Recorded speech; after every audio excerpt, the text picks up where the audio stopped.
Hello everyone and welcome to another video and welcome to a rainy Portugal. Well, in this video I'm going to show you how to lay lots of bits of this to make some form of paving.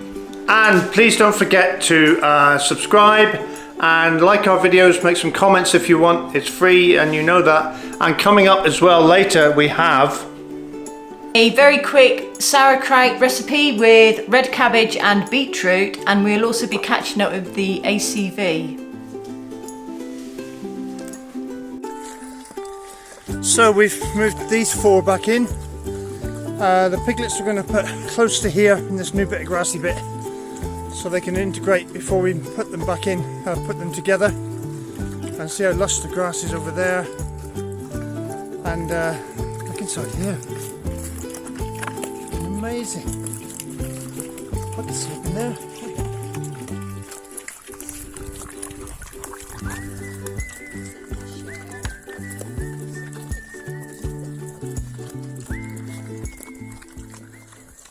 So Andrea today on Sunday is down tending to stuff in her greenhouse, and look what we've discovered. It's tiny. I'll put my finger by him. He'll stick his arms out probably. It's a conehead mantis. They're brilliant, aren't they? Yeah. Come on, little mate.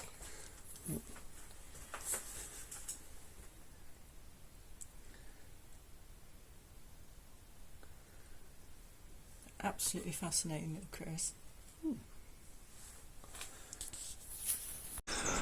Okay, so here goes a bit of an explanation for this one. Beside our big tree here, we have a set of steps going down to the garden and the pigs and the chickens and everything else.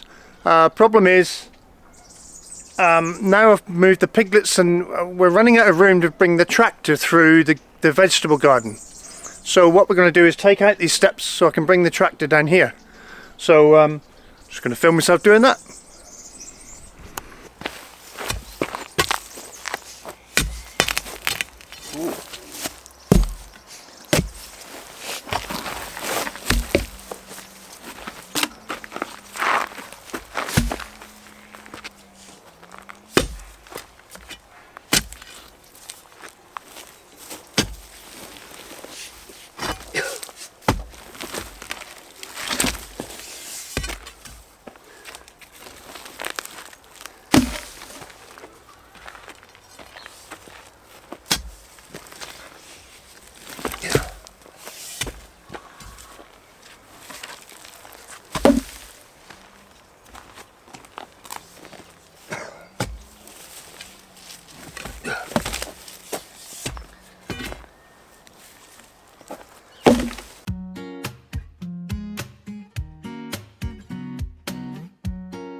These steps were only ever going to be temporary anyway, but they've been here now two and a half years.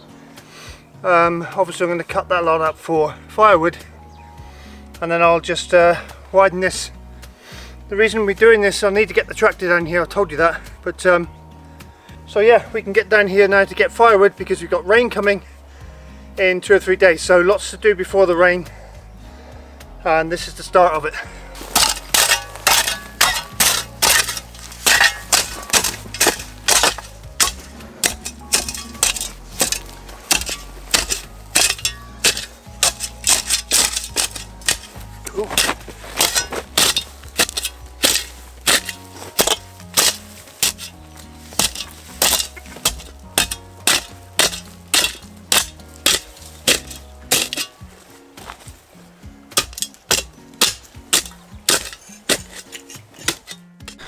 So another little job this week, just outside the door here I have to bury a cable which feeds power to the shed, armoured cable by the way.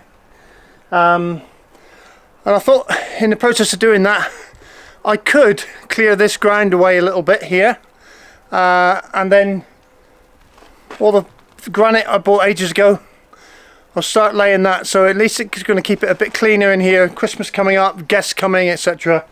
So keep the entrance here and in out with all the animal food and stuff, and stop us getting so much dirt inside. And it's a job it needs doing anyway, so here we go.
The reason I've given myself all this work, because I want a thickness of concrete underneath these bits of granite. Also, it's never a good idea to have the outside of your house higher than the inside floor level, because if it does rain really hard, it'll flood everything we have in there, the gym, the cold room, the workshop. So yeah, it's a bit of hard work, but well worth doing. Keep your outside lower than your inside.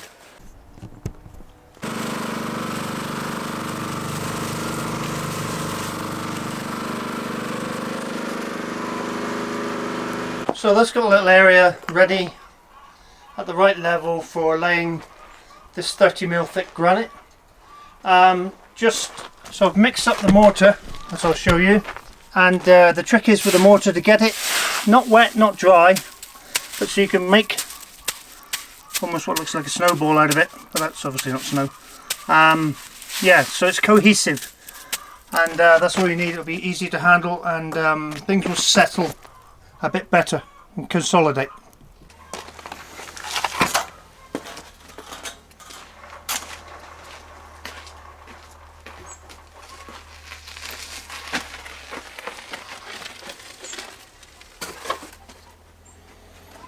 So I'm going to start with just a thin strip along there, get it all at the right level, and then I can work off that.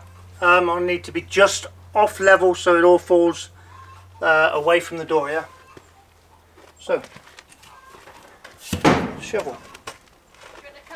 Yes, please.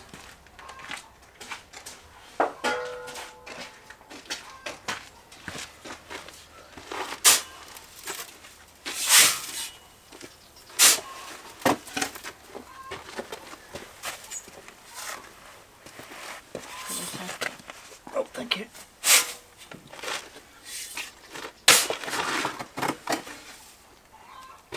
Thank you.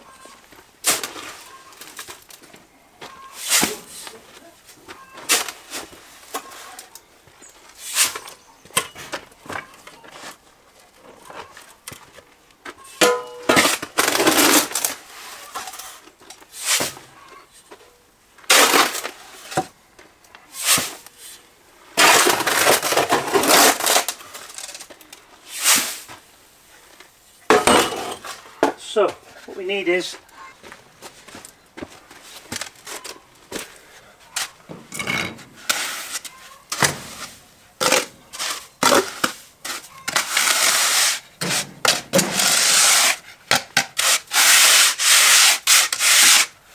I find it much easier to get your substrate, whatever you're using, level first at the right level. This is what we want, it's about there. Yeah. So if we look at that, what can I say?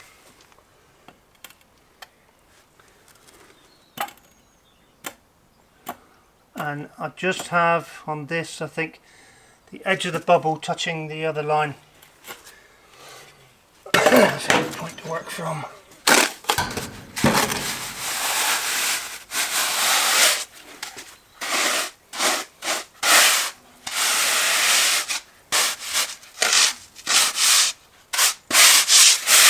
So that's something like it. Now,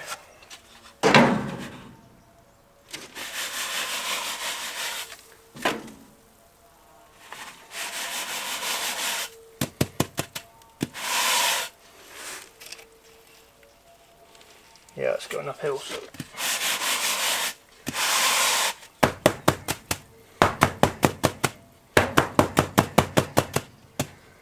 So still level across that way. Needs to be falling this way slightly.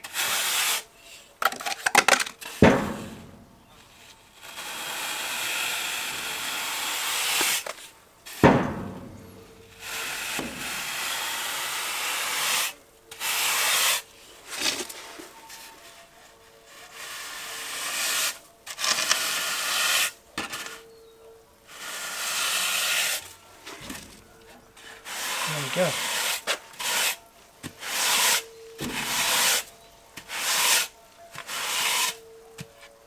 So that little bit is level that way. I'm falling away from the door, so falling outside, just so the edge of the bubble is touching the edge of the line on the level, which is just about what I need.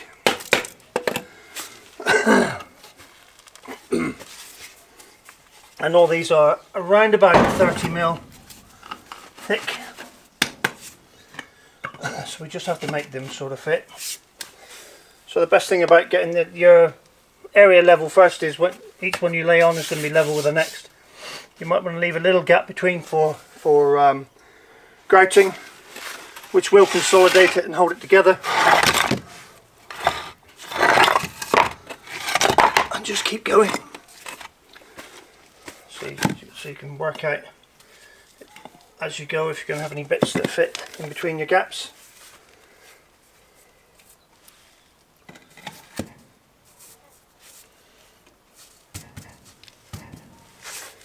I know these will need to clean up afterwards, but we know they're all good. You can't really go wrong with granite.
So I have here a mix of yellow sand and cement, 3 to 1. 3 yellow sand, 1 cement.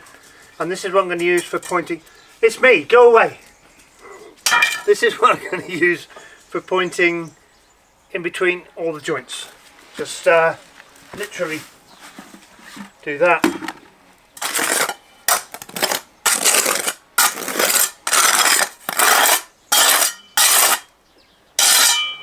I better get some more.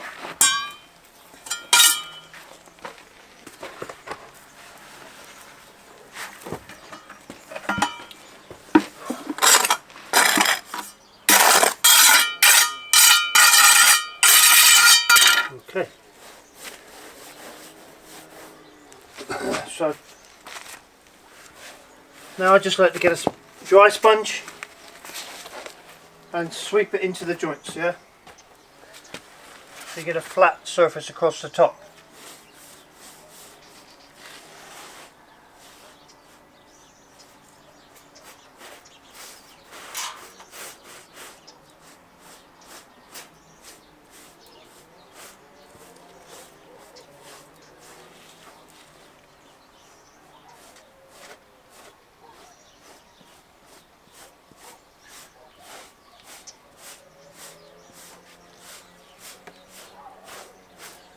I find it's the same as when I do calçada.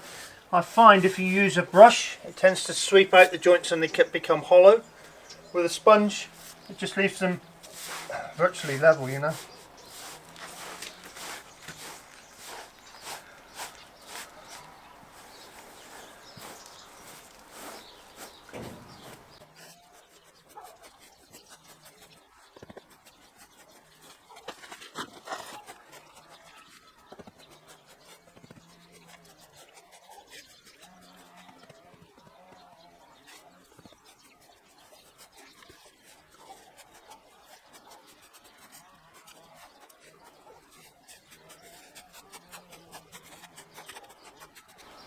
There, not bad. Yeah, I'm quite pleased with that. I've just noticed my kneading pad was wet.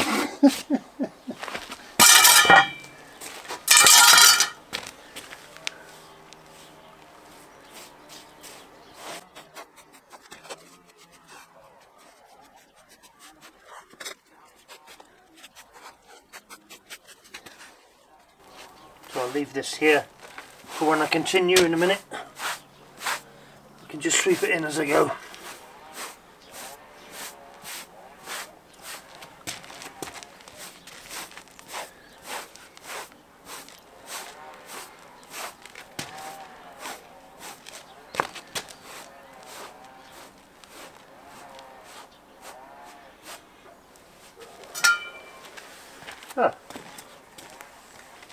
And there we go.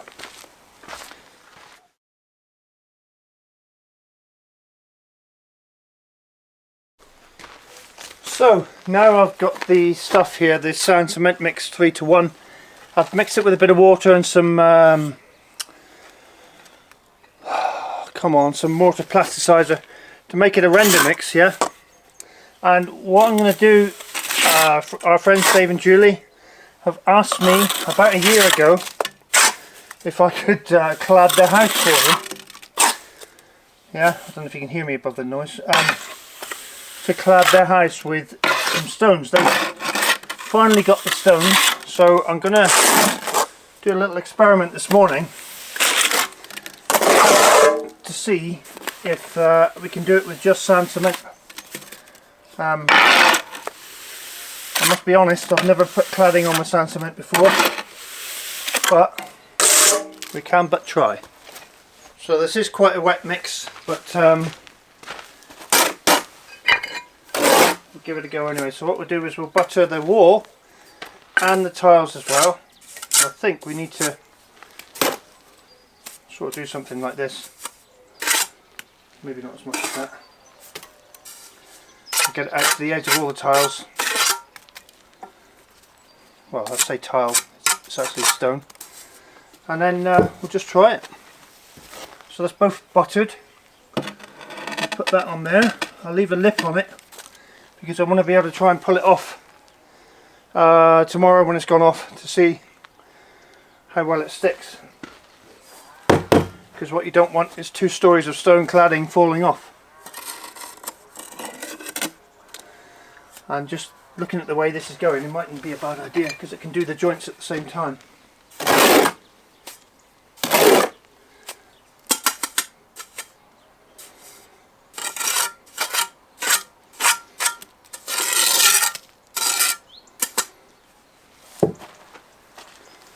Let's see.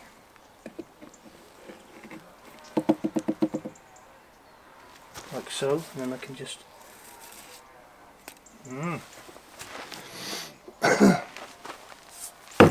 and vice versa. I've only got 2 bits of this, so I mean, in principle, it could work very well.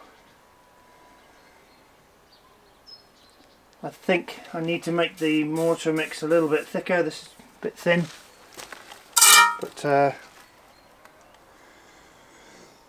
yeah, let's see. It's been a couple of days. I've buttered the wall and buttered the back of these things, and now I'm going to attempt to pull one off.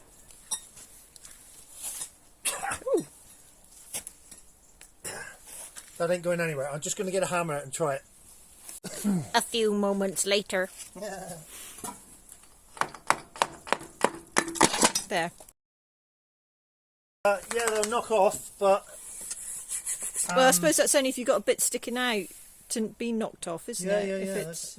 So we have been joined today by Steve and Natalia from their newly named channel, which used to be Portuguese Kindergarten Culinaria. Bit of a mouthful. And a bit of a mouthful. So now we are called Portugal the right way. Portugal the Right Way. Spelled So W-R-I-G-H-T. I'll put a link in the description, and these guys are on the scrounge. What do you want? Something to cut a wall with, please. Right, I have many things. I'll go and get something. A big one. So our evolution cutter with a new diamond disc on now. Plenty of wear on that. I'll measure the wear and charge them accordingly. A milliliter, 20 millimeter or micrometer. You said this one's got a fancy laser. Huh? You said this one's got a fancy Laser laser. cut. Oh, Yeah. So just trying to finish things off in between rain showers, really.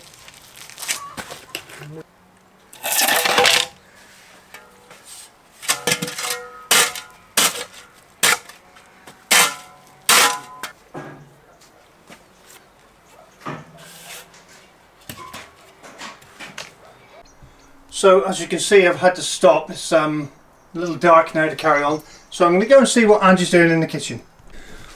Yeah, she's been quiet for a long time, so she's probably doing something. Here she is. What are you up to?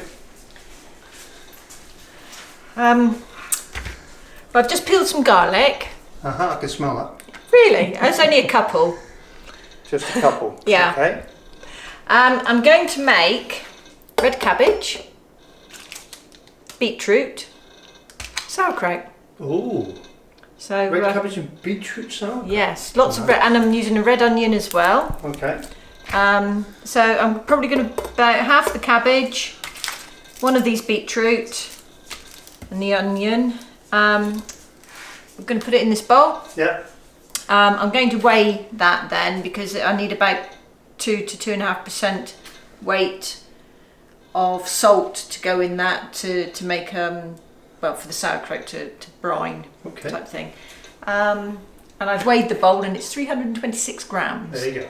So when I put it back on the scales, I can then calculate everything. So what I'm going to do as well, I'm just going to take off a couple of these outer leaves because they can be used then to keep the stuff underneath. So, all right, I know that's a bit big at the moment, but on top of everything to keep it down. yeah, just because I haven't got any of those nice glass stones that you can get. So Oh it's right.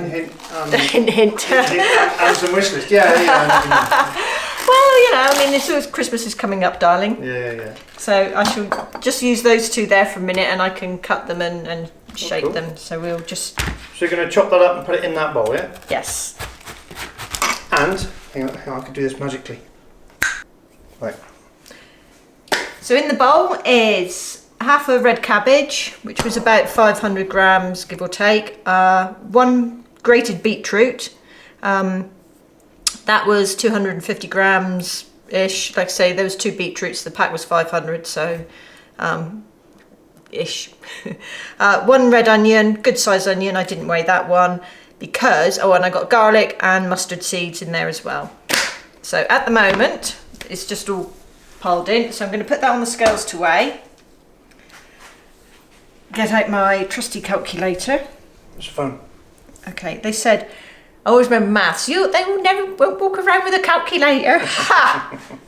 Yeah, right. So I've got 1426. So minus the 326 For the bowl? for the bowl, and that gives us 1.1 kilos.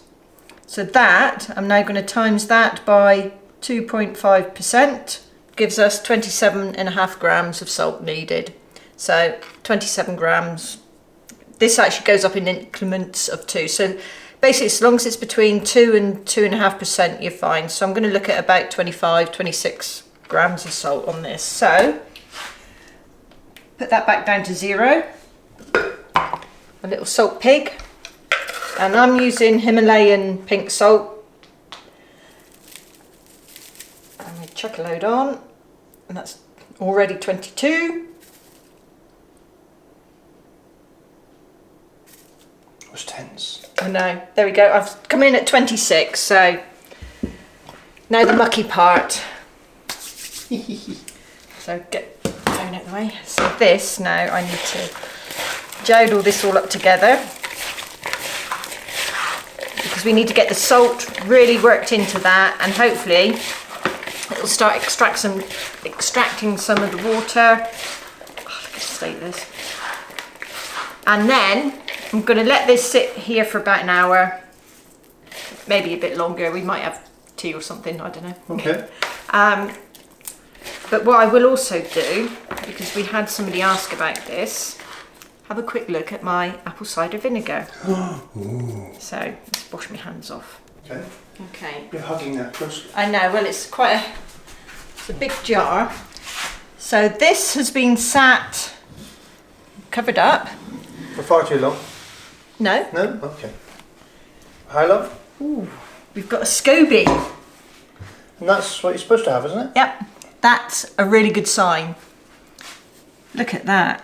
This is genuinely the first time you've looked at this. It is, yeah. Okay. But once So I set this up for YouTube and then... yeah, no. I took out all the apple scraps. Yeah. And then this just got kept in the dark, and it just basically just needs to sort itself out. It Bit does like it. me, kept in the dark and need to sort yourself out. Yeah? Well, I'm not saying anything. So what we're going to do, we're going to do a quick taste test, Right. and if it's all right, I've got some bottles, dark bottles here, probably a bit dusty, got a bit of water in them just to clean them out. With some lids. I mean, we bought these ages ago, the lids, but the bottles, that fits on, and then we sort of clamp that Crimp it down. around, yeah. So hopefully... Hopefully, we need to do a taste test first, yeah? Yes. Well, just make sure it's all right, because it can be... Right, so let's have a quick unveiling. Dun, dun, dun, dun, dun. I'm really pleased it's grown a SCOBY though. So can you use that SCOBY for anything else? Yeah, that smells good. Really? Yeah. Have a... Well, no, I have to come around now. Yeah.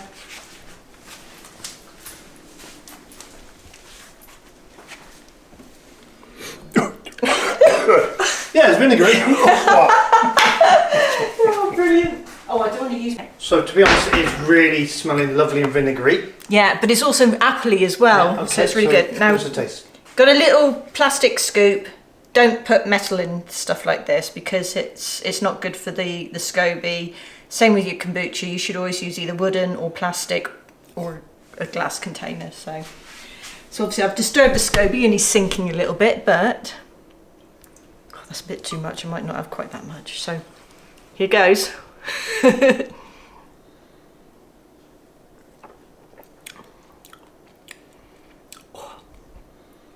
think I can bottle that up. So I'm going to try some now, yeah? Yeah, brave. Oh, it smells Like quite cidery.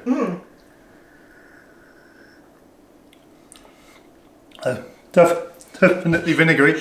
Oh, But it's the smell. the smell is lovely, isn't it? It's like cider, Yeah. but a vinegary cider. And But it's not- definitely vinegar. Yeah. That's really good. Well done, darling. Oh, thank you very much. Top notch apple cider vinegar. So now it's been approved taste wise. I'm just going to bottle it up. So yes, what I'll do, I will double check though, because I think I can do this as like almost like an apple cider vinegar SCOBY hotel type thing. So you just keep the SCOBY in there going, and then I can use that as a starter for some more when. And SCOBY means? Symbiotic culture of bacteria and yeast. Well, there you go. But you have them in, there's lots of different ones and you can't interchange. So this one can't be used for kombucha. Okay. So it's a cracking colour, isn't it?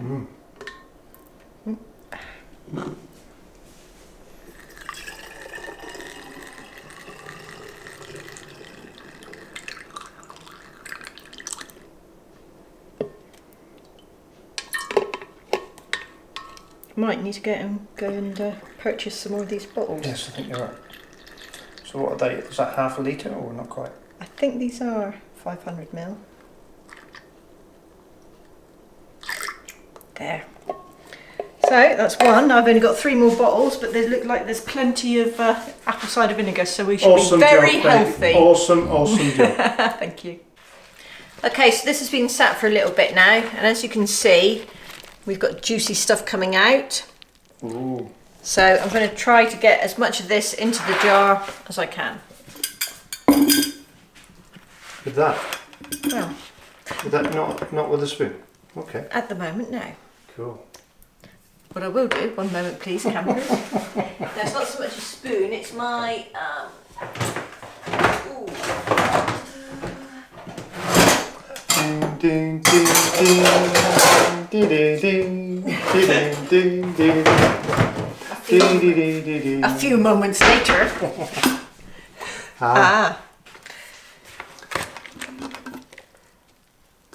Just because it is bound not to all go in quite so easily. So hopefully we'll get all this lot in.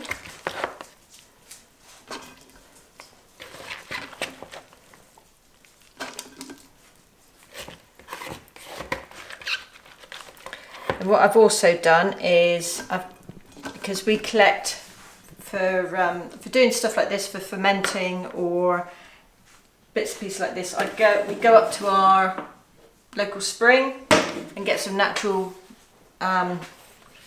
spring water. So it's not, it's not from the municipal water at all. This is our Alpadrina water.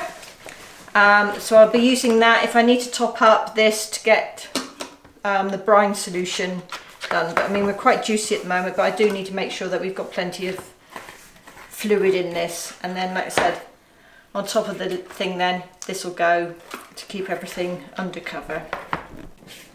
Right, so that's pretty much, well, that is it all in there. Just give it final, as you know me, give it a good scrape out, make sure there's nothing left. And what this little thing here does, it just sort of catches everything, make sure I can shove it all in properly. I'm going to try 500ml on this, just half a litre, which is between, don't know if you can see on there. No, not at all. No, so it's about 12 fluid ounces. So we're going to try that to start off with.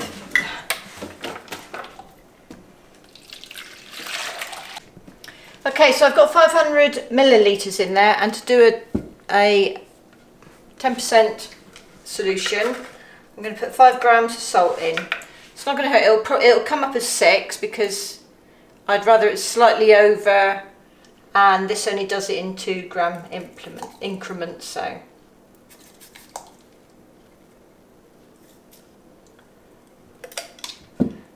I say it's quite, and what I can do, I can stir it with this because this is all going to go in. Doesn't matter if there's a few little bits of the cabbage and stuff in it, it's just to get it nicely dissolved. This is quite finely ground, the sea salt, so it dissolves quite nicely, but we make sure we've got plenty in there.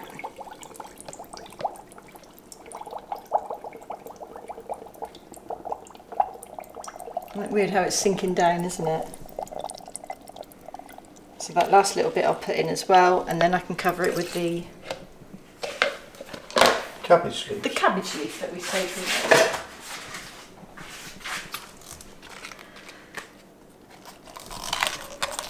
So I'm just going to delicately place, just literally to keep everything, the important stuff under this In the salt solution. in the salt solution. Now this will get discarded at some stage, so we're not, you know, you're going to get a few little bits that might float over, but generally everything's covered up there, so that's really good. These types of jars don't seal 100%, which is really good for something like this, because you need to have a release of the carbon dioxide. This little beauty sits over. To fart. It's got to fart. This sits. I sit it here. This won't so much, but sometimes when I make it, it's quite full, so it sometimes spills over. Every day you need to burp it, so it's literally just doing that. Release the gas and then shut it back down again. Thank you, darling. I always put it on there just to catch anything if it does overflow, but in this case I don't think it will because it's not a full jar. We'll do this on the work surface for probably 5 days, and then it goes in the fridge. So I'm going to take a little break in our normal video to show you guys this. This is a product which could potentially save your life, rescue your animals, save you money, do all sorts of stuff. It's really great. I'll open it up and show you what it is. So inside this handy little pack is this, a little carrying case and a cable, yeah. This tiny little thing here, yeah, by Topdon it's a thermal imaging camera, yeah, and it's really easy to use. I'll show you. Like I said, really easy to use. Basically you download the app to your phone, my broken phone. Sorry. Yeah. You download the app to your phone. It literally 30 seconds to download it, whether you are Android or iPhone. It does them all. And then once the app's downloaded, you literally just plug this in to the charging port on the bottom, and then you have a thermal camera linked to your phone. So you open up your phone, as you can see here, and you get this screen, and then you can go on thermal imaging. Can you see that? Not very well because I'm getting reflections, so that's better. Yeah, you'd get hot hands. So really easy to use, and really I'll just show you some videos of how we've been using it. It's just absolutely great piece of kit. I love it to bits. The images coming up next are the front of the house, and you can clearly see here on the next image where the fireplace is. And here we are. As you can see from this image, this is a colour image. You can see where the hottest parts of the house are, and look at the display. It gives a really accurate, the little cross in the center gives a really accurate temperature reading, and you can see here the hot spot behind where the fire is. So it's telling me that I really need to put some insulation behind the fire.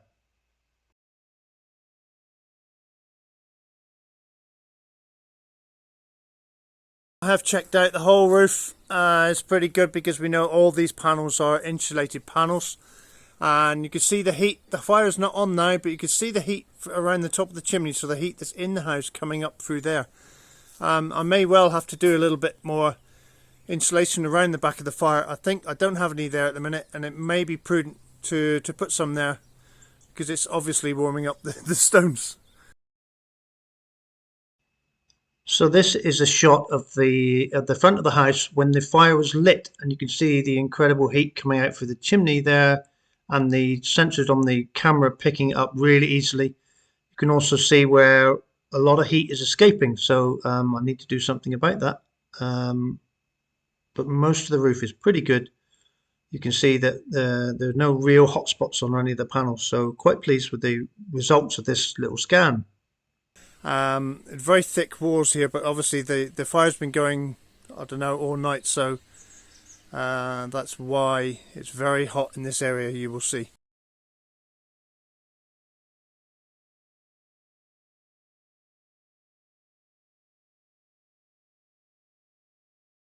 And here on the outside of the ensuite, as you can, as I'll show you, I have plumbing pipes running behind here, and the insulation there is a little bit thinner, and you can see that clearly on the thermal image coming up now. So here's the thermal image, and you can clearly see the hot line where the plumbing stuff is, and this is where the insulation is thinner. It stands out really, really well in this color image. So yeah, really impressed by this. So as you just saw, Andrea's cleaning out the fireplace. You saw the fire now is quite cool, but it picks up the residual heat in the granite stones behind it. So what I may well do is behind here, it tells me that I need to put some insulation in between the two, because yeah, that's our biggest problem. And I'll quickly show you this. Not this picture of Vegas, but what's behind it.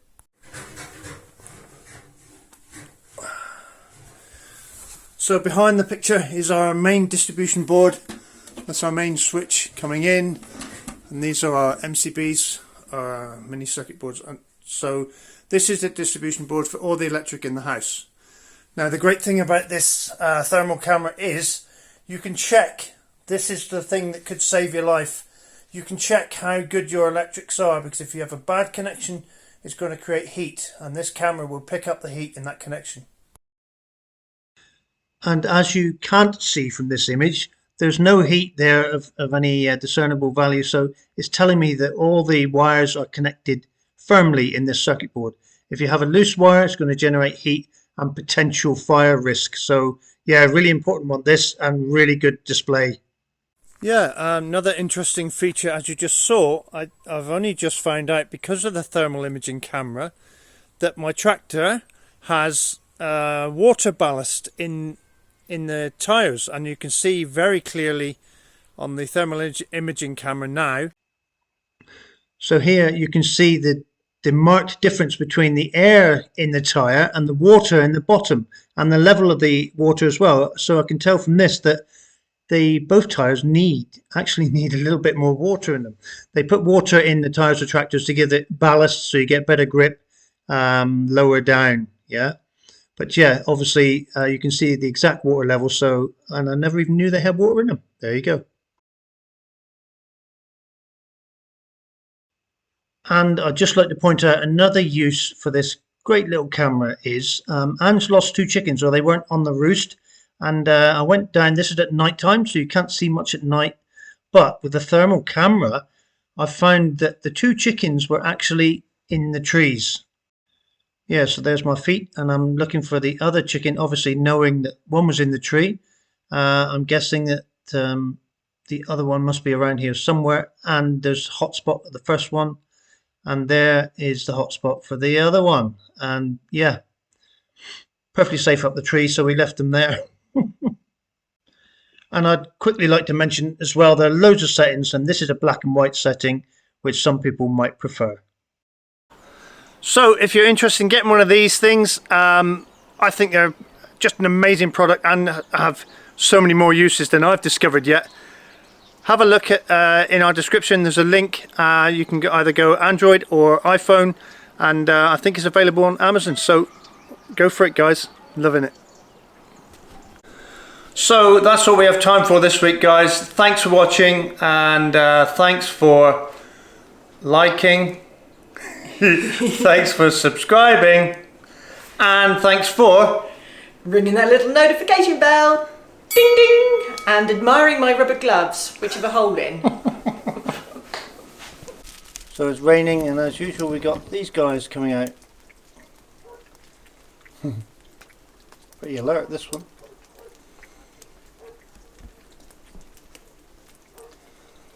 Oh mate.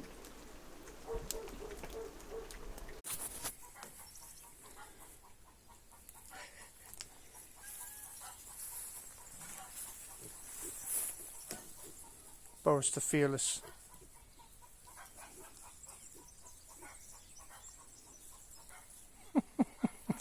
She's also planted up one of these prickly pear pads, and look at the size of it.